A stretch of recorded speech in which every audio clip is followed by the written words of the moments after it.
Hola, ¿qué tal? Muy buenas tardes. Guadalajara está de estreno. Esta mañana han quedado inauguradas las obras de remodelación de la iglesia de San Francisco. Un espléndido trabajo que ha rescatado del olvido a una de las joyas de nuestro patrimonio, que ahora luce fantástica. 1 millón de euros ha sido la inversión, que se suma, por cierto, a los más de 600.000 que se gastaron hace un par de años con la reforma inicial de la cripta y que también han venido de la mano del programa del 1% cultural junto al apoyo de la Junta. Un par de apuntes para dar al César lo que es del César. La decisión de esta rehabilitación fue del gobierno regional anterior y la decisión de poner dinero del 1% cultural también fue del anterior gobierno central. Los actuales ejecutivos regional y central han hecho su parte en un buen trabajo de seguimiento de los trabajos. Otra cosa, ha estado bien el alcalde no dejando pasar la solemne ocasión para recordarle a la presidenta Cospedal que la Junta tiene el compromiso de arreglar el resto de las naves del fuerte. Y una tercera cuestión, ha estado mal Cospedal una vez más y, como es habitual, no concediendo atención a los medios de comunicación. No lo hace ya casi nunca en Guadalajara, donde es muy difícil hacerle una pregunta. Una lástima, porque hoy se cumplían 2 años de su victoria electoral de 2011 y porque era el día después del aznarazo de anoche.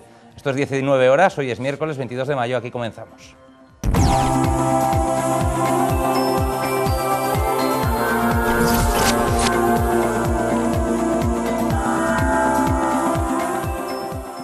Dedicaremos la segunda parte del 19 horas a la restauración de la iglesia de San Francisco. Antes vamos a empezar por esto último que les decía en la introducción, por ese cumpleaños, esos 2 años que hace justamente hoy que se celebraron las elecciones autonómicas del año 2011 que pusieron al PP al frente del Ejecutivo Regional de Castilla-La Mancha.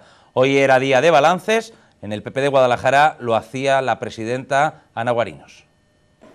La presidenta del Partido Popular de Guadalajara, Ana Guarinos, ha hecho un balance de los 2 años de gobierno del PP al frente de Castilla-La Mancha que se cumple en este miércoles. Dice Guarinos que el Partido Popular lo que se encontró fue una región abocada a la quiebra y destaca que en menos de 2 años el gobierno del PP ha realizado un hito histórico con la mayor reducción de déficit público en España de todas las comunidades autónomas y que incluso en este primer trimestre hay superávit. Y de haberse seguido con las políticas de gasto que había emprendido el Partido Socialista, hubiéramos finalizado el ejercicio 2011 con un déficit próximo al 12%.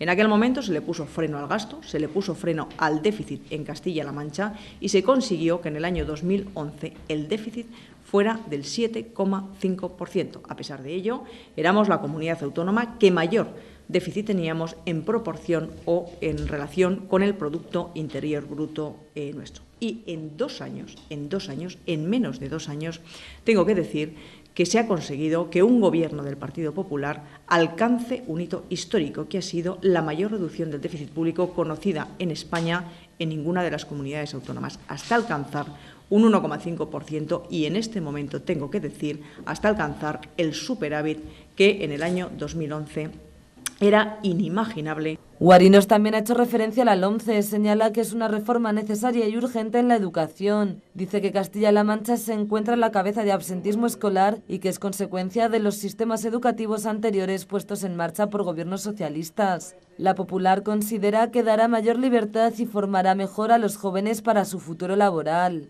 A mí me gusta la LOMCE porque da un giro de 180 grados en el cambio de modelo, en el cambio de la formación. Y desde luego, insisto, en el tema de la libertad. A mí me parece muy importante que se conceda libertad para la elección y que se evalúe. Me parece también muy importante que no se pueda pasar de curso con más de 2 asignaturas, porque creo que eso era una verdadera aberración. Y me parece muy importante que se fije lo que es un modelo de sistema educativo anclado precisamente en una serie de valores como son la necesidad de una mejor formación, de una mayor cualificación de los alumnos y, evidentemente, eso que redunde en el futuro en una mejora del sistema de calidad educativo. Al final, la LOMCE lo que pretende es buscar la calidad educativa y la excelencia educativa que en este momento no hemos conseguido en este país. Aunque el Partido Popular se muestra satisfecho con los objetivos de esta reforma educativa, hay que recordar que toda la oposición está en contra de la aprobación de esta ley orgánica para la mejora de la ley educativa, conocida como Ley Wert. Pues hablando de la oposición, también ha hecho balance de los 2 años de esta victoria electoral del Partido Popular, el Partido Socialista. Lo hacía su secretario de organización a nivel regional, Jesús Fernández Vaquero. Dicen los socialistas, parece su titular del día de hoy, que se han retrocedido 10 años en estos 2 pasados. Menos empleo, menos crecimiento económico, menos servicios sociales, desmantelamiento de ayuntamientos, desmantelamiento de la sanidad pública, desmantelamiento de la educación y engaño.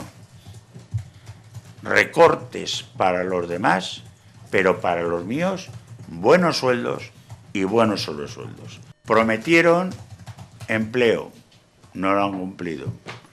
Prometieron bajar los impuestos y nos hemos encontrado con que han subido los impuestos, ha subido el IRPF, ha subido el IVA, han duplicado el céntimo sanitario. Hay 320 nuevas tasas en una ley que se aprobamos en las Cortes. Han introducido el copago sanitario. En 2 años nos encontramos una situación que han supuesto un retroceso de más de 10 años en la situación vital de Castilla-La Mancha. Estos 2 años, repito, han supuesto un retroceso de más de 10 años en lo que es la situación de la comunidad autónoma. Tienen miedo de la que se le avecina, no solo por parte de la sociedad, también en su propio partido.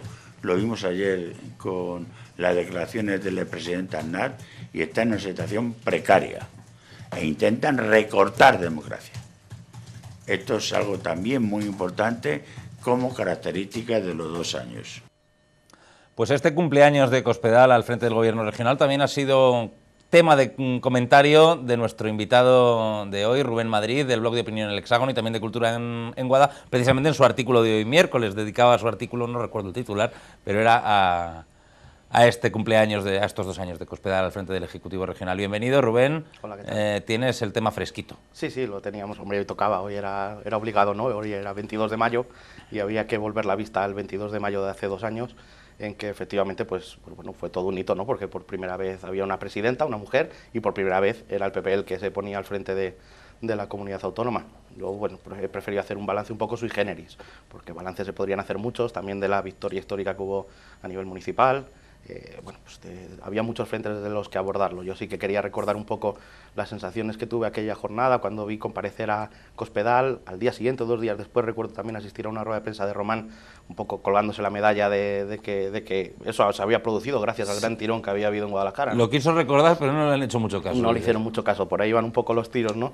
Y bueno, pues reflexionando un poco cómo 2 años después, además del panorama que más o menos todos ya conocemos y que unos maquillan para que no parezca tan malo y otros al revés lo hacen ver como una mayor hecatombe, pues bueno, sí que quería recordar eso, un poco en qué situación está Guadalajara a día de hoy, en qué situación está Cospedal sobre todo y sus compañías, ¿no? Y hasta qué punto puede influirle también un tema que estamos viendo mucho últimamente, y es como todos intentan marcar distancias con Rajoy ante una cita que, bueno, pues estamos en el ecuador de la legislatura y quien más quien menos ya va viendo que dentro de 2 años como mucho habría nuevas elecciones, ¿no? Aprovechabas este doble aniversario también para hacer un pequeño análisis de la encuesta de La Tribuna del otro día, con todo el margen de error que tiene, porque ya comentamos aquí que es una encuesta con poca muestra, con un 8% de margen de error, que sí, que el titular revalidaría la mayoría absoluta, pero decías tú que se había recortado mucho la distancia, están prácticamente a borde de perderla. Caen los dos, por un lado, eso es, claro, es importante. Caen los dos y entre Izquierda Unida, que había ahí variables a estudiar. Sí, yo sobre todo lo que veo, porque lo que tú dices es una encuesta que tiene la fiabilidad que puede tener y sobre todo que quedan 2 años y 2 años en política, todos lo sabemos, es un mundo. Pero lo que sí es verdad es que parece que por primera vez una encuesta lo que viene a decir es que están cambiando muchas cosas en un panorama regional que normalmente era muy rígido. Normalmente siempre ganaba el PSOE, por más o por menos. Ahora teníamos que evidentemente en las últimas elecciones ganó el PP, pero no solo es que haya una mayoría absoluta que revalidaría Cospedal, sino que hay muchas cosas que cambian. Está UPyD subiendo mucho en intención de voto, quién sabe si pudiera entrar en alguna circunscripción. Daban también escaños representación a Izquierda Unida, entre ellas en Guadalajara. Bueno, parece que algo se está moviendo y yo creo que sobre todo yo lo interpretaría así, ¿no? A ver, qué pasa con la ley electoral, con cuántos diputados se eligen, porque eso también va a ser determinante. ¿Cuántos y dónde y cómo? Así acababa un poco yo el artículo porque, claro, de poco puede servir todos estos análisis que hagamos si al final pues vemos que la ley electoral puede trastocarse y, bueno, pues De hecho, es normal que pueda haber variaciones, pero de ahí a que se pueda ajustar demasiado a los intereses de un partido, yo creo que no estaría bien visto por la ciudadanía. Yo creo que se le criticó al PSOE con razón. Cuando lo hizo. Cuando lo hizo, aunque al final no le valió y de hecho casi que se le volvió en contra, ¿no? Pero vamos, estuvo a punto de valerle, ¿eh? Estuvo a punto de valerle, efectivamente. Y tampoco estaría bien visto ahora. Yo creo que la ciudadanía, bueno, pues tiene que decantarse por las opciones que hay, pero eso no quita que luego se respeten unas reglas lo más proporcionales posible. Claro, pero el problema, esto lo he hablado yo con mucha gente, el PP ahora lo tiene más fácil. Lo tiene más fácil porque puede hacer la ley a su acomodo, el pucherazo que dicen los socialistas, que ellos hicieron antes, ahora lo puede hacer de una manera mucho más sencilla porque el PSOE tiene poca capacidad de crítica. Sí, no, claro, eso el PSOE va a tener esa rémora en esto como en tantas otras cosas, ¿no? Como es la política económica, que es una de las prioridades. Pero bueno, yo creo que además del PSOE, lo que sí está surgiendo, sobre todo en cuanto a salud democrática, es una serie de movimientos, una serie de voces que también están siendo muy autorizadas y que tienen mucho respaldo por parte de la sociedad, como puede ser el 15M o plataformas similares, que yo creo que sí que están muy atentas a denunciar este tipo de cosas y desgraciadamente para el PSOE con mucha más autoridad moral que ellos, ¿no? Por cierto, que hablando de todos estos análisis y los 2 años de las elecciones, me imagino que viste, y si no has visto te has enterado de la que lió ayer Aznar con esa entrevista que concedió en Antena 3, que bueno, que fue rejonazo tras rejonazo hacia el actual gobierno y hacia Mariano Rajoy. Era ocasión de haberle preguntado hoy a la secretaria general del partido, a Cospedal, en Guadalajara, por este asunto. Como no ha concedido declaraciones en los medios, no lo hemos podido hacer. A quien sí se lo hemos preguntado ha sido a Ana Guarinos, aprovechando esa rueda de prensa que han visto antes. La situación es curiosa. Yo les aseguro que lo que le preguntaban a Ana Guarinos es qué le había parecido la entrevista de Aznar de ayer. Esto es lo que ha respondido. Le digo que me siento profundamente orgullosa de una persona que se llama Mariano Rajoy Brey. Yo siempre lo he dicho, en España, Mariano Rajoy va a pasar a la historia como el mejor presidente con diferencia del Partido Popular y como el mejor presidente con diferencia del Gobierno de España. Quiero recordar la situación que Mariano Rajoy se encontró cuando llegó al Gobierno. La situación. Había que reducir 22.000 millones de euros. 22.000 millones de euros. España en aquel momento estaba a punto de ser intervenida. Y no quiero recordar, y antes lo he dicho, lo que ha pasado en sitios como en Grecia o en Chipre, como consecuencia de esa intervención. Como consecuencia, precisamente, de las medidas que se han tomado, muchas, ha sido el Gobierno que más medidas ha tomado en menor periodo de tiempo. Ley de estabilidad presupuestaria, la más importante, como les decía. Y además quiero recordar, la Ley de estabilidad presupuestaria se aprueba después de una reforma constitucional aprobada por unanimidad con el Partido Socialista. Y el primero que rompe el apoyo a la Ley de estabilidad presupuestaria es el Partido Socialista Obrero Español. Reforma laboral, reforma del sistema financiero, ley de emprendedores, planes de pago a proveedores. Es decir, ningún gobierno de España ha hecho lo que ha hecho en este momento Mariano Rajoy Brey y un gobierno del Partido Popular en tan corto periodo de tiempo. Pues eso, que Rajoy es fenomenal, que va a ser el más mejor de la historia, pero de lo de Aznar de ayer no ha dicho nada. No, es otra manera de decir que no le ha parecido bien, yo creo. Es una forma indirecta cuando ella dice que para ella el más mejor, como decíamos un poco de broma, el más mejor es Rajoy, es una manera de desautorizar o de decir que incluso mejor que Aznar, ¿no? ¿Cómo lo viste, lo de ayer, lo de Aznar? Yo creo que, bueno, tampoco sorprende a nadie, ¿no? Porque es un hombre que nunca ha tenido pelos en la lengua, que siempre ha dicho lo que pensaba. Pero un líder político se espera que haga un análisis de ese tipo, que lo hace mucha gente dentro del papel, en el seno interno del partido, sí, ¿no? Pero eso está la Fundación FAES, precisamente, claro, ¿no? Para estas cosas. Pero sí, yo creo que de alguna manera también es dar un golpe de... un puñetazo en la mesa porque tampoco esto ha caído en el vacío, ni es una salida de tono solo de Aznar. Tal vez es la voz más fuerte y más clara que ha dicho lo que sin embargo piensan muchos militantes y también muchos varones dentro del Partido Popular. ¿Qué busca? ¿Volver él? Yo creo que eso es asustar un poco, ¿no? Y motivar un poco. Desgastar a Rajoy en pro de empujar a Esperanza Aguirre o a Gallardón, como se ha dicho, o la vuelta, porque luego le preguntan varias veces sobre si tiene intención de volver a la política y dice que se sacrificará por España. Sí, y esas cosas que dice él. Discurso de responsabilidad del estadista y tal, ¿no? No sé, yo creo que esa parte tal vez sea la menos importante. Yo sobre todo lo que valoro es eso, que desde luego es un meneo importante al Ejecutiva del PP y al propio Gobierno central. Y ahí María Dolores de Cospedal tendría mucho que decir y yo creo que era la voz más importante que podíamos tener hoy para responderle. La hemos tenido en Guadalajara, es verdad que ayer se convocó diciendo que era como el eufemismo es un acto abierto a los medios cuando Cospedal o cualquier dirigente, pero vamos, en el caso del PP, cuando Cospedal participa en un acto y los cámaras pueden pinchar el sonido, por decirlo de alguna manera, pero no, los periodistas no le pueden hacer preguntas, le llaman acto abierto a los medios de Una comunicación. intervención abierta a los medios, decir, una intervención, claro. Cuando pone acto abierto es cerrado. Sí, no puedes preguntar. Cerrado a preguntas. Eso es. Entonces yo creo que, hombre, que yo pensé incluso después de verlo de anoche que a lo mejor de alguna manera se arrepentía, por así decir, y bueno, pues sí que podría hablar de este tema porque es que si no, bueno, pues conocemos el estilo de Rajoy de dejar pasar el asunto y que se fríe, pero es un meneo muy importante. Pero aparte de lo de Aznar, que era día de que contestara Cospedal, es el día que hace 2 años que ganó unas elecciones. Y luego eso, claro. Hombre, aunque solo sea para que le cantáramos el cumpleaños feliz y pudiera ella pues hacer su propio balance o recordar lo que supuso para ella, era un día importante. Yo esperaba que hablara. Decir lo que quiera, además, nadie le iba a obligar a decir nada que no fuera su propio balance de la situación. Sí, eran 2 preguntas, los 2 años pasados y lo de Aznar. Tampoco íbamos a meternos en berenjenales, ¿no? Bueno, es el estilo que se ha impuesto, ya lo sabemos. Tampoco nos sorprende, ¿no? En fin, vamos a cambiar de tema. Hoy comparecían en sala de prensa los miembros de Ecologistas en Acción. Ya saben que están muy preocupados con esa historia del fracking, el proyecto que se ha aprobado en el norte de la provincia para extraer gas de modo no convencional a través de lo que se llama la fractura hidráulica. Hablan los ecologistas de un informe que tienen y que dicen que eso es una ruina. Ecologistas en Acción se sumó este miércoles a las voces que se oponen a los trabajos de investigación de hidrocarburos del proyecto Cronos previos a la obtención de gas mediante la técnica denominada fracking o de fractura hidráulica.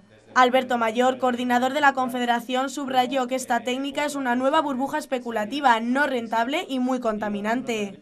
Todo ello con motivo de la presentación del informe La ruina de la fractura hidráulica. Mayor inició su alocución explicando los peligros que conlleva.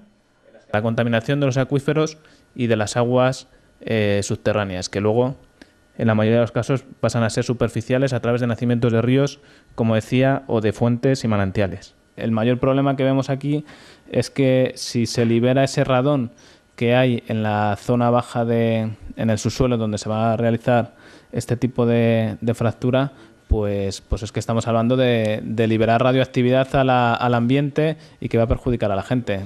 Claro, no es lo mismo que explote un reactor o un cementerio nuclear, pero vamos a intentar informar a la gente para conseguir el mayor número de apoyos. Asimismo, apuntó que es una técnica muy poco rentable ya que la inversión supera el rendimiento económico. Mayor se apoyó en datos de Estados Unidos y denunció el carácter especulativo del negocio. La tasa de rendimiento energético, es decir, la cantidad de energía que se utiliza para obtener otra fuente de energía, pues es negativa. Es decir, para obtener gas o petróleo a través de la técnica del fracking se necesita más energía de la que se va a obtener. Por lo tanto, a medio y largo plazo, no es nada rentable. Que en Estados Unidos se invierten 42.000 millones de dólares al año y solamente se obtienen 32.800 millones de dólares con la venta de este tipo de productos, de este tipo de hidrocarburos.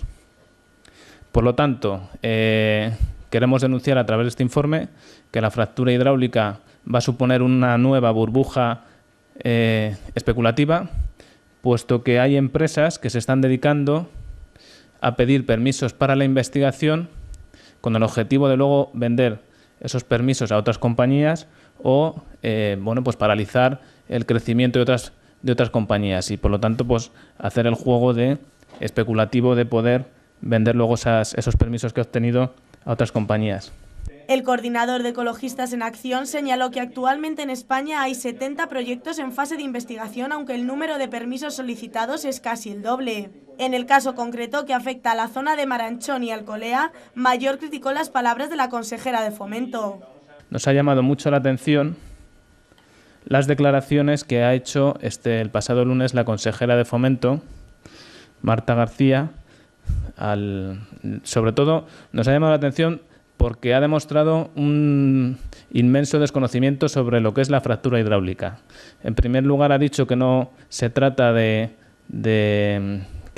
la técnica del fracking lo que va a hacer es que no tengamos tanta dependencia de los hidrocarburos, cuando, como os he explicado, lo que se está buscando con esta técnica son hidrocarburos en el subsuelo y, de hecho, los permisos de investigación que ha dado el Ministerio y los que se están pidiendo ahora son permisos para hidrocarburos. Y luego también nos ha llamado mucho la atención y redundo en la afirmación de que demuestra la ignorancia de la consejera al afirmar que se trata de una energía alternativa. La extracción de combustibles fósiles es una energía convencional que se lleva durante décadas extrayendo y, por lo tanto, una energía alternativa o renovable son las que desde los grupos conservacionistas ecologistas llevamos incidiendo durante décadas y que son la solar, la eólica, todas las procedentes de las energías renovables o alternativas. Ecologistas en Acción informó de que este sábado se reunirán nuevamente con los alcaldes afectados y los miembros de la plataforma antifracking. Asimismo, no descartaron llevar a cabo movilizaciones.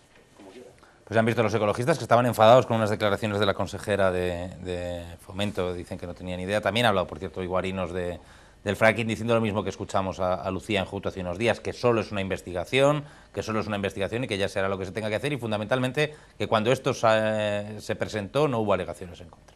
Sí, bueno, lo que pasa es que esto ya ha ocurrido muchas veces, lo de las alegaciones, que no muchos proyectos que aparecen y nadie se está leyendo el BOE. Antes, cuando las redacciones éramos más abultadas, ¿verdad? Alguien que se siempre encargaba, había alguno ¿verdad? que lo veía, ¿no? Pero es uno de los problemas que tenemos, de que los que mediamos un poco entre la información institucional y la del público. Luego, respecto al tema de fondo, pues yo creo que es importante que se aporten informes de un lado, de otro. Cuanta más información tengamos, mejor, porque yo creo que es un tema que nos ha pillado casi todos un poco con el pie cambiado, que sinceramente no teníamos una opinión muy bien formada sobre ello, ¿no? Lo que sí es cierto es que ha sido salir este tema y todo el mundo opinando de algo que es sí, bastante a mí me ha llamado la desconocido. atención. A los 10 minutos estábamos todos posicionándonos a favor o en contra. Y es un problema, porque yo creo que el ciudadanos tenemos una ciudadanía muy formada, con una gran población universitaria, que yo creo que podría asimilar información y adoptar una postura por sí misma. Y parece que lo que estamos esperando cada vez más es... ¿Qué dice nuestro partido? ¿Qué dice nuestro partido? Pues si los ecologistas dicen que tal, pues entonces será que sí. Pues los ecologistas han puesto esto, siempre está igual. Yo creo que deberíamos profundizar. Por eso creo que es muy bueno que haya información y estaría muy bien que una cosa así pues sirva para generar un debate. Yo siempre he defendido mucho, además, en el ámbito de la opinión pública, que haya debates y creo que este es una buena oportunidad. Así que debatamos. Por cierto, hablando de temas de medio ambiente, hoy la Mancomunidad de Aguas del Sorbe nos ha sorprendido con una muy buena noticia y se refiere al agua que vamos a beber en el futuro, cuando empiece a entrar agua del río Bornova, de la presa de Alcorlo, en la etapa de Muernando. Aseguran desde el laboratorio de la Mancomunidad de Aguas del Sorbe que, analizadas las dos aguas y viendo la mezcla que se va a producir, no vamos a notar absolutamente nada en el sabor. Los análisis de los técnicos de la Mancomunidad de Aguas del Sorbe han concluido que los usuarios no notaremos ninguna diferencia en el sabor cuando comience a mezclarse el agua de Beleña con la que llegará la potabilizadora desde Alcorlo, a pesar de ser ríos distintos. La MAS ha emitido un comunicado en el que asegura que, pese a la mezcla de Aguas del Sorbe y Bornova, el agua que salga ya tratada de la etapa va a ser exactamente igual en su composición a la que ahora bebemos. De hecho, aseguran que incluso es probable que se tenga que minorar el tratamiento de carbonatación al que actualmente se somete al agua. Hay que recordar que el agua del Bornova también es de baja mineralización, de las consideradas blandas, aunque sea algo más alta que la del Sorbe. No obstante, el tratamiento que se realiza en la etapa va a permitir equiparar ambas calidades hasta el punto de que el resultado será completamente homogéneo. Los análisis del laboratorio concluyen que cuando se mezclen las aguas, el Bornova aportará de modo natural la mineralización que se añade ahora al agua del Sorbe en la etapa. La noticia es de una trascendental importancia no solo para los 380.000 usuarios del agua de la MAS en el corredor de Henares, sino también para empresas que tienen en esta fuente una razón de ser primordial de su producción, como la cervecera Mau. Pues hombre, bebemos una de las mejores aguas de España. Hay quien dice que tiene una calidad similar al agua embotellada y nos sale por el grifo. Es una gran noticia que el hecho de que se mezcle no vaya a alterarlo. A ver si es verdad. Bueno, lo dicen unos técnicos de un laboratorio, yo lo creo 100%. Lo dicen los técnicos, además unos técnicos de una institución que a ese nivel siempre ha funcionado muy bien, no tenemos por qué ponerlo en duda. Y además eso, que bueno, pues que al final es una cosa que lo notas en el sabor, lo notas en la lavadora si se empieza a romper, o sea que nos damos cuenta. Lo notas hasta en el botellín, por cierto, que deben estar muy contentos en la MAU, ¿no? Claro, deben estar muy contentos en la MAU, porque esto no es una broma. Tuvieron muchos problemas en el pasado cuando se mezcló con agua de Henares. La del canal de Henares, sí. Tenían muchos problemas en la planta cervecera. Me imagino que esto para ellos es un absoluto alivio porque es muy importante. Sí, además ese agua sí que lo notábamos, hablando precisamente de eso. Me acuerdo cuando hubo sequía, en 2005 creo que fue la última que... Ha habido dos veces que ha habido habido que mezclarlo. Aunque se intentaba que pues, nos dábamos cuenta, y de hecho se recomendó que lo del tema de que andáramos con cuidado con los electrodomésticos, ¿no? Entonces, igual que esos mismos técnicos entonces nos decían eso, ahora hay que creerles también. En fin, hasta aquí la primera parte del programa de hoy. Nos vamos unos minutitos a publicidad. A la vuelta vamos a hablar del que es sin duda el tema del día, la inauguración, si se puede decir inauguración, de la restauración de la iglesia de San Francisco. Seguiremos hablando de ello con Rubén Madrid y con un invitado especial, el párroco de esa misma iglesia, Agustín Bujeda. Hasta ahora.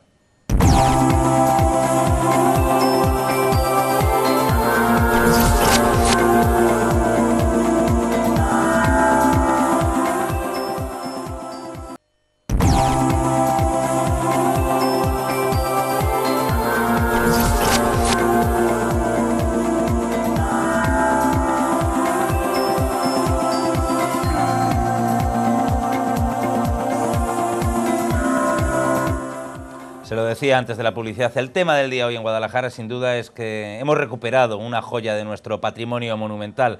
La iglesia de San Francisco en el Fuerte, un edificio del siglo XV que estaba muy deteriorado y que, se lo aseguro, ahora luce maravilloso, fantástico. Guadalajara ha recuperado una auténtica joya de su patrimonio monumental. Este miércoles se procedía a la inauguración de las obras de restauración de la iglesia de San Francisco, tras unas obras que han durado 14 meses y que han devuelto a su esplendor este magnífico templo gótico del siglo XV, que se encontraba en muy mal estado. Así lo recordaba el alcalde de la capital. No hay más que ver una imagen de este mismo espacio tomada en 2011, antes de iniciarse estos trabajos, para darse cuenta del espléndido trabajo de recuperación y rehabilitación que se ha desarrollado aquí gracias a los fondos procedentes del programa del 1% cultural de los Ministerios de Fomento y Educación, Cultura y Deportes y a la cofinanciación de la Junta de Comunidades de Castilla-La Mancha. La actual iglesia data de la segunda mitad del siglo XV y se realizó en dos fases. La primera desarrollada por el Marqués de Santillana y la segunda desarrollada por su hijo Pedro González de Mendoza. La finalización de esta iglesia coincide en tiempo con el inicio de la construcción del Palacio del Infantado, que al igual que esta iglesia fue construida por el ilustre arquitecto Juan Guas.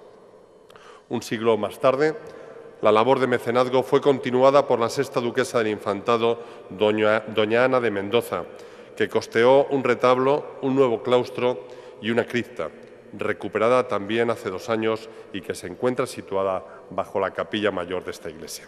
El acto de inauguración ha estado presidido por la presidenta regional y el delegado del Gobierno en Castilla-La Mancha. No en vano, la restauración ha sido posible gracias a una financiación conjunta de la Junta y el programa del 1% cultural del Ministerio de Fomento.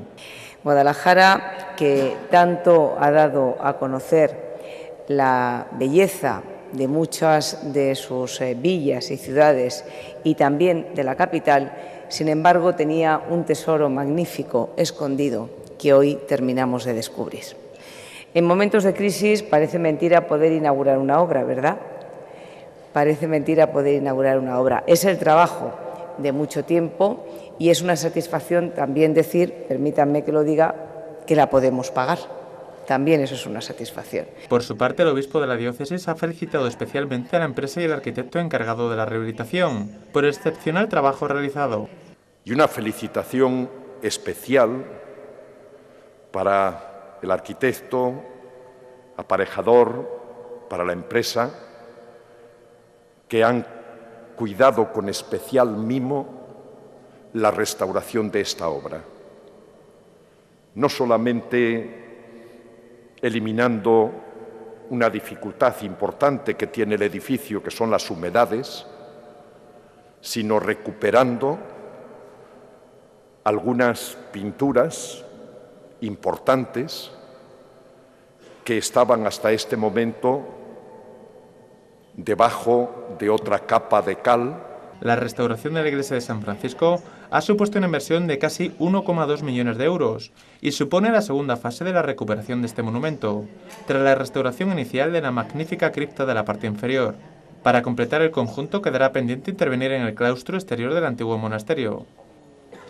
Pues el acto de hoy, además de para inaugurar la iglesia, que ya han visto qué bonita ha quedado, ha servido para dos cosas. Uno, para que la Junta le devuelva la llave del edificio a su propietario, al ayuntamiento, e inmediatamente después para que el ayuntamiento cediera su uso a través de la firma de un protocolo a la iglesia diocesana. Ya saben que este asunto viene siendo polémico en los últimos días.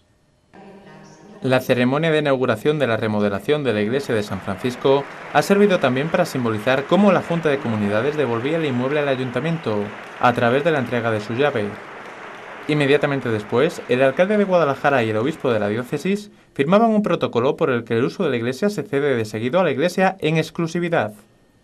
Como no puede ser de otra forma, mantendrá el uso para el cual fue diseñado hace ya muchos siglos, y es el culto religioso, el culto cristiano, el culto católico. Y por eso hemos firmado hace unos momentos este protocolo de intenciones entre don Atilano Rodríguez y yo mismo para, a raíz de este protocolo, poder firmar el convenio de cesión para el culto católico de esta iglesia de Guadalajara. Insisto que este fue el fin para el que se construyó esta iglesia y es el fin que quiere la ciudad que siga teniendo en un futuro.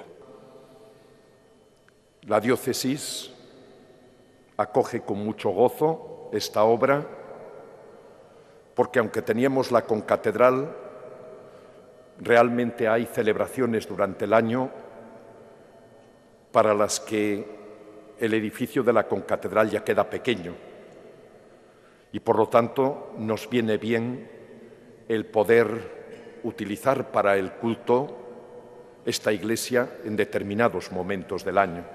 En su intervención, Antonio Román no ha olvidado recordar a la Junta de Comunidades que está pendiente de rehabilitar el resto del conjunto histórico-artístico que componen las naves del fuerte, y Cospedal recogía el guante. Lo decía al comienzo de mi intervención, recuperar esta iglesia supone recuperar una valiosa parte de la historia de nuestra ciudad. Supone poner este espacio en valor, y supone un paso más en el cumplimiento del convenio urbanístico suscrito en 2004 entre Defensa, la Junta de Comunidades y el Ayuntamiento de Guadalajara para recuperar las naves y los edificios situados en este sector del fuerte de San Francisco y para impulsar el desarrollo urbanístico de la ciudad en esta localización. Recuperación de todo el complejo, no solo de esta iglesia, sino de todo el complejo, puede ser y tiene que ser uno de los mayores atractivos turísticos de la ciudad, junto con otro atractivo que será de vida, de residencia y de futuro de nuestra ciudad, si es posible y acertamos, y espero que así lo hagamos y podamos conseguirlo entre todas las administraciones, el tener un nuevo campus universitario en Guadalajara. Hay que recordar que la cesión del uso de San Francisco a la iglesia ha levantado algunas críticas políticas en los últimos días, provenientes de Izquierda Unida. Pues como les decíamos antes de la publicidad, para hablar de este tema del día, además de seguir estando con Rubén Madrid, hemos invitado al párroco que va a gestionar el día a día de este templo, que es Agustín Bujeda, que es párroco de Santa María, vicario de la diócesis de Guadalajara y Azuqueca. Y además, en calidad de párroco de Santa María, es el párroco también de la iglesia de San Francisco, que no tiene párroco propio, sino que está escrita. Bienvenido, Agustín. Buenas tardes, Óscar. Buenas tardes, Rubén. Siempre es un placer estar con vosotros. Sí, la última vez que estuvo por aquí fue hace poco, hace unos meses, justo cuando había renunciado Benedicto XVI al papado, y estuvimos hablando de cómo iba a ser el cónclave. Ya tenemos nuevo papa. Ya tenemos nuevo papa y yo os recuerdo que os anuncié y lo pasé en Roma, todo aquel momento, después de vernos he estado un par de veces en Roma, así que cuando queráis nos vamos a Roma. Si me lleva seguro que será un buen Cicerone usted por Roma, seguro. Bueno, bien, me defiendo. ¿Qué le ha parecido? Yo lo he dicho, me ha parecido que ha quedado formidable la iglesia de San Francisco, me he quedado sorprendidísimo, porque no entraba desde hace mucho tiempo y ha sido como epatante. A mí me parece que ha quedado muy bonita. Ha quedado muy bonita, muy bien, muy limpia. Ha sido una restauración, nuestro delegado de Patrimonio lo comentaba al final del acto con los arquitectos y los restauradores, pues que se ha hecho con mucho cuidado y muy bien, es decir, ha quedado muy bien, un templo fenomenal. La verdad que cuando hablamos de grandes números nos perdemos un poco, pero parece que luce más que 1 millón de euros, o dicho de otra manera, 1 millón de euros parece que han dado mucho de sí. Soy consciente de que Juan de Dios, porque he estado en el día a día en el arquitecto, lógicamente, aunque no tenía parte ni parte, era un mero consejero, porque yo ni pagaba ni era mía, con lo cual, pero hemos estado en el día a día con todos y Juan de Dios ha mirado, hemos quitado, han puesto, mejor dicho, Fijaros, por ejemplo, para poder realizar la capilla que hemos entrado a visitar enfrente de donde ha sido el acto, una capilla exenta, preciosa, con unos arcos, ¿recordáis? Pues hubo que quitar el presupuesto de la calefacción, que estaba previsto, una calefacción de gloria, para poder restaurar esa capilla y no quedará ahí un pegote, podemos decir, sin restaurar. No me diga que no tiene calefacción la iglesia. No tiene se ha hecho, buscamos una solución intermedia, que hay un sistema eléctrico preparado para poder después poner unos bancos calefactados. Es decir, como generalmente esta iglesia se va a utilizar en los meses de invierno, difícilmente se utilizará, o si se tiene que utilizar para un acto, se calentaría en un momento con un cañón de aire. Después, para la capilla de invierno, se podrían esos bancos calefactados, que si hay 30 personas, pues están las 30 cómodas o 40 en esos bancos y no hay que calentar todo el templo. Lo primero que le quería preguntar es, en la visita de hoy, que ha venido la presidenta Cospedal, lo primero que ha hecho nada más pasar ha sido estar viendo mirando unos paneles que cuentan, que como en casi todas, ahí lo vemos cuando saluda a las autoridades y tal, que cuentan, como en casi todas las restauraciones, cómo se ha producido el proceso de restauración. ¿Cuánto tiempo van a tener esos paneles ahí puestos? Porque la verdad que parece algo muy interesante para quien vaya a verlo. Hoy lo comentaba con los de la Junta, con los de Cultura, pues no, pues el tiempo que haga falta, se han puesto de una forma, digamos, semiprovisional, ¿no? Pero ya los hemos puesto en la parte de detrás, de allí mismo donde estaban, en esa capilla, y estarán, por supuesto, que todo el verano y lo que haga falta, es decir, que no es que los vayamos a quitar, porque además también reflejan todo un poco el trabajo arqueológico y otras etapas, con lo cual allí estarán un tiempo hasta que esté la información realizada, esos paneles y que vemos ahora. El obispo Atilano ha dicho en su intervención, bueno, ha dicho muchas cosas, pero una de las que ha dicho ha sido que le viene muy bien a la diócesis la iglesia, porque en algunos actos se queda pequeña la concatedral de Santa María.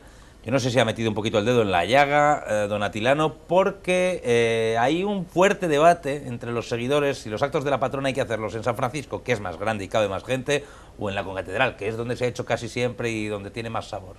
Bueno, pues hay ahí como ese debatillo que digamos, la ¿dónde concatedral, se va a hacer? Bueno, este año se va a hacer en San Francisco. Seguro, claro. Seguro, y sabes, te doy una razón práctica, que las calles de Ingeniero Mariño y la plaza de la concatedral va a estar levantada en obras, con lo cual es decir, no hay otra. No hay otra.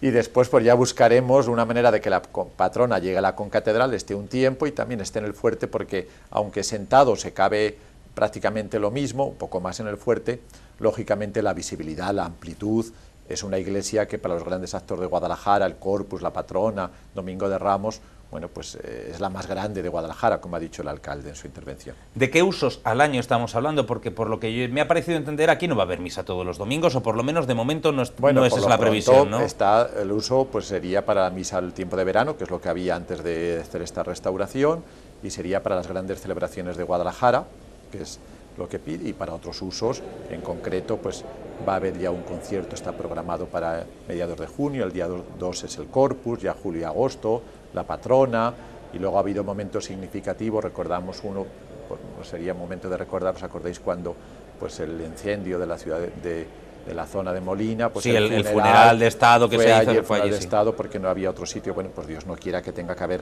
eventos de este índole, pero que haya de otros. Hay también bastantes bodas ya prenotadas que se van a celebrar en el fuerte este año, no sé si hay 10 o 12 este año, y hay 14 o 15 para el año que viene. Va a ser un sitio de tirón para las bodas de postín, claro, cabe mucha gente. Bueno, que cabe mucha gente, sí. Algunos, si tienen pocos, sí, va a ser para las bodas también un sitio, sí. Es usted el cura privilegiado de esta ciudad. 2 templos, posiblemente los 2 de mayor capacidad, uno de los 2 mayores de valor de patrimonio histórico-artístico, y los 2 fantásticamente remozados y nuevos a estrenar. Y he podido vivir tiene usted enchufe. La restauración, lo primero de San José, que me ayuda a restaurarlo, y luego también enchufe, pero también Óscar y Rubén también dan trabajo, ¿eh? Yo siempre hablo que esta iglesia del San Francisco, que agradecemos muchísimo, es como el que tiene 2 casas, y la casa del pueblo.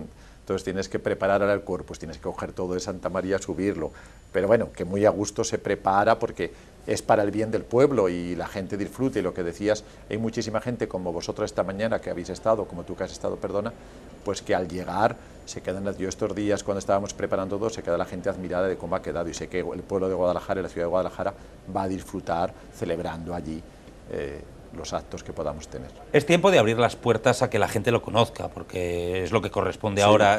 ¿Han tenido pensado pues algunos horarios, algunas visitas?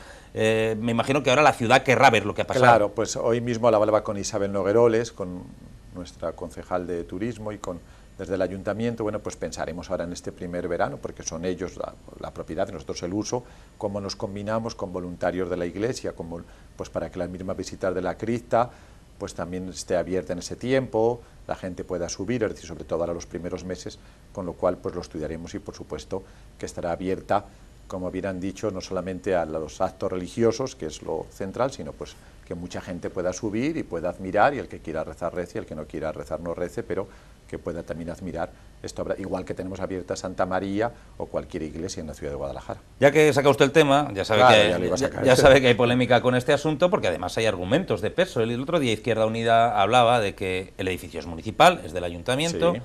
el dinero con el que se ha restaurado es público, de todos los españoles, crean lo que crean o no sean creyentes, y nada más, y cuando ya la tienen todos ustedes arreglada, se la ceden el uso a ustedes, y estaban en contra de que eso fuera así. Izquierda Unida proponía que la gestión se la quedara al ayuntamiento y les dejaran ustedes hacer el culto cuando lo necesitaran, pero que no les cedieran el uso. ¿Por qué reclaman la cesión en uso de la iglesia?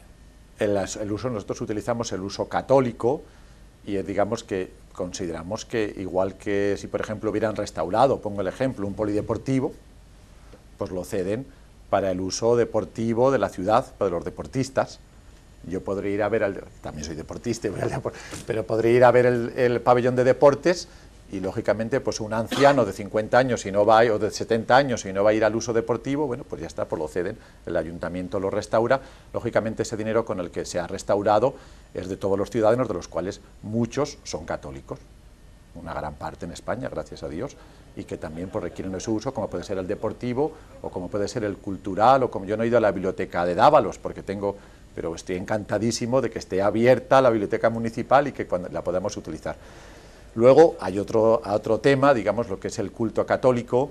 Nosotros, una iglesia, desde la fe, bueno, pues se celebra un altar, ¿no? Es un sitio consagrado a Dios. Todo lo que está consagrado a Dios requiere pues una dedicación, pero eso se llaman dedicación de los templos, y estos templos han sido dedicados en la historia. ¿Qué quiere decir? Pues que se tiene que hacer el culto católico. Eso no quiere decir que se puedan realizar otros actos que tengan que no estén en contra, al contrario, o que también como un concierto de música religiosa, como el que va a haber el día 16, una presentación de un libro que... O sea, están ustedes abiertos a que el edificio se utilice para otras cosas. Como lo estamos en Santa María y en San Ginés, lo que no estamos abiertos es que si allí celebramos la misa, al día siguiente se hiciera un baile de jazz. Eso no se puede hacer. Uy, el jazz es muy bonito. Es muy bonito y yo me gusta. O que fuera Andy Lucas, que también me gusta mucho un concierto de Andy Lucas. Pero no lo ven, Andy Lucas. Es que lo que es dedicación, ¿me entendéis un poco lo que ya es culto sagrado? Entonces la iglesia está dedicada al Señor y por lo tanto al estar dedicada requiere. Entonces, ¿que dicen que no hay dedicación? Bueno, pues entonces ya que hagan todo lo que quieran, pero si hay dedicación, es dedicación. ¿Qué tal acústica tiene, por cierto? Mala. Vaya. Vaya. Porque no, lo digo por lo del jazz, estaba pensando en un concierto de gospel en San Francisco pues que podría... Bueno, de gospel es música religiosa. Y jazz al mismo tiempo. Al mismo tiempo. He dicho, gregoriano también. Rubén. No, de alguna manera me lo ha contestado porque sí que quería haber indagado un poco en eso, de qué manera se puede devolver a la ciudad ese esfuerzo económico mediante otro tipo de actos más o menos públicos. Y al hilo de eso también una reflexión sobre cómo está cambiando y cómo se está redescubriendo ese espacio. Pues recuerdo yo ser muy pequeño, con 9 o 10 años, ir con el colegio, unos juncos que eran más grandes que yo, la iglesia fatal, y de alguna manera, bueno, poquito a poco quedan cosas por hacer, pero se está redescubriendo un barrio entero para la ciudad. Ese es el convenio al que ha hecho referencia el señor alcalde desde el 2004, de acuerdo con el Ministerio de Defensa, que hay que agradecer lo que han hecho también por mantener ese espacio durante 100 años, y la Junta de Comunidades, y luego pues toda la labor que se ha hecho, digamos, para ese espacio, pues darle cada día una mayor plan urbanístico para nuestra ciudad, que sin lugar a duda pues lo tiene, y como ha dicho Rubén, sí da gusto ahora subir por ahí por la iglesia de San Francisco y por su entorno. ¿Qué avatares ha pasado esa iglesia? ¿Qué avatares? Derruida, ocupada por los franceses, que destrozaron la cripta. Víctor Hugo allí estuvo. Sí, Víctor Hugo estuvo allí. Sí. Empezaron los templarios, luego siguieron los franciscanos, y luego lo que ha resaltado el señor alcalde es que, claro, que devolver a la iglesia de alguna manera es el fin para el que fue construido.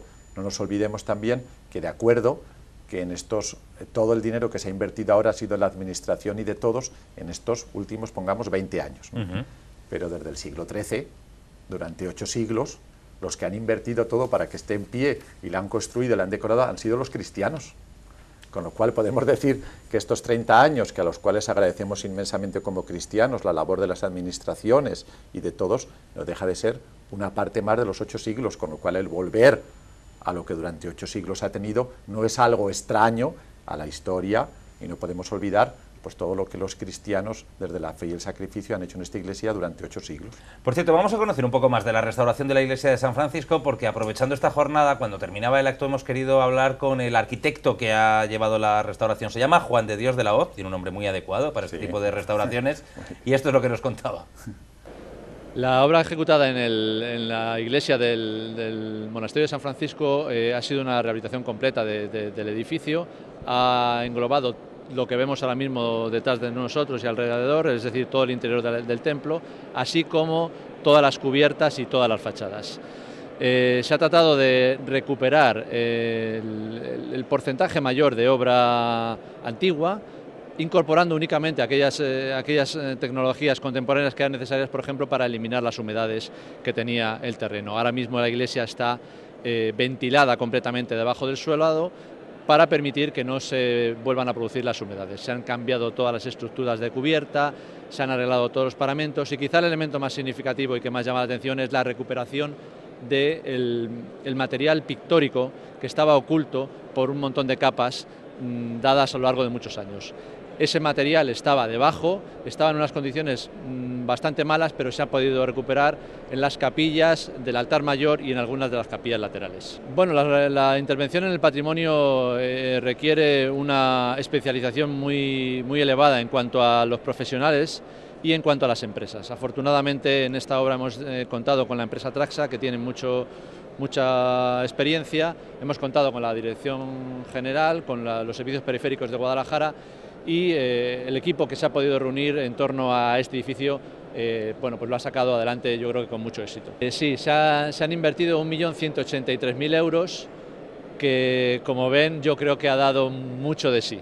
La obra ha durado 14 meses, más un mes más de finalización de la obra, en total 15 meses. Lo que es el edificio del templo tiene en torno a 600 metros cuadrados, lo que pasa es que la inversión no ha afectado únicamente a lo que pisamos aquí, sino a las fachadas, a las cubiertas. Estamos hablando de bastante más de 2.000 metros cuadrados de intervención sobre el patrimonio. Sí, efectivamente, hace ya bastantes años, en el 2008, se redactó un plan director que englobaba el 100% de los edificios del conjunto. Ese plan director establecía una serie de etapas, de las cuales ya se han cumplimentado 2, la cripta y la iglesia. Falta un volumen grande e importante, que es el claustro. En realidad esas 3 partes son las principales del edificio, y en el momento que seamos capaces de terminar con la tercera, podremos decir que el edificio está completamente terminado. Pues ya ven, era el arquitecto. Qué buen trabajo ha hecho don Juan de Dios. Que honra su nombre, como bien has dicho, Óscar. Me decía Agustín que ya llevó la cripta, ya llevó la restauración de la cripta, y que es todo un especialista en este tipo de restauraciones patrimoniales, ¿no? Sí, decía que está trabajando en todas las iglesias que, por desgracia, con el terremoto de Lorca pues se sufrieron. Pues él es un poco el responsable desde el Obispado de Murcia, y también lleva en Roma la iglesia española de Santiago de Montserrat y toda la obra pía. Pues es también el que lleva toda la restauración, por ejemplo, de una iglesia en Roma. ¿Ha estado usted muy cercano a él a lo largo de estos 15 meses? Sí, hemos estado. Póngame esto así, esto asá. Hemos estado cercanos, no sin ánimo, sino que él pedía consultas, como es lógico, porque una iglesia, pues es muy importante también el que la consulta, del que la va, no digamos utilizar, porque no sabíamos, entre comillas, pero un poco de lo que significa la iglesia, aunque él está muy metido, con lo cual sí hemos estado cercanos. Bueno, pues don Agustín, como le he dicho esta mañana, y como se dice en estas ocasiones, que la rompa usted con salud. Y todos los ciudadanos y cristianos de Guadalajara. Muy bien, pues muchas gracias por haber venido hoy. Vale, gracias a vosotros. Y a ti, Rubén, gracias por haberme acompañado en el análisis de la actualidad. Ha sido un placer contar contigo un miércoles más desde el blog de Opinión El Hexágono. Muy bien, muchas gracias a ti. A ustedes hoy les voy a dejar, para terminar el programa, con música castellana mezclada con bluegrass. Hablamos de los hermanos Cubero. Bueno, pues el maestro Agapito Marazuela recopiló una serie de entradillas que incluyó en su cancionero, en el cancionero de Castilla. Nosotros hemos hecho una adaptación de esa entradilla que hemos titulado No al cierre del teatro moderno.